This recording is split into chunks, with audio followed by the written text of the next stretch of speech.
How to freeze your location on Snapchat app. So first thing first, navigate to your Snapchat app and open your Snapchat. After opening, you will see a basic layout like this. From here, tap on the red profile icon in the top left corner. Then your profile section will be opened. Now scroll down until you see a section of Snap Map. Click on the Sharing Location tab and your Snap Map will be opened. Here you can see your location, which can only be accessed by you. Now you will also see a setting gear icon at the top right corner. Tap on setting icon and your settings will be opened.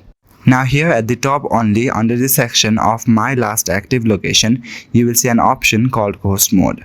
In order to freeze your location, you simply need to turn on Ghost Mode. In order to do so, simply tap on the switch icon that is right beside that option. Now from these options, you can choose the one that you like. You can set the timer for 3 hours, 24 hours or until you turn it off. So just to show you guys, I'm gonna tap on until I turn it off.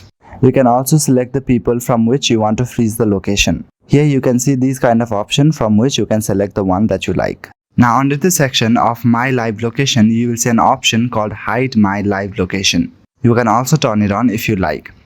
Now go to your settings in your device. After opening settings, go to the search bar and type in Snapchat. Now you need to open app info for Snapchat. Now here tap on permission and make sure that location option is not allowed. If it's allowed, then simply tap on location and change it to don't allow. I hope this video was helpful. If it was, then please drop a like and subscribe to the channel for more amazing content.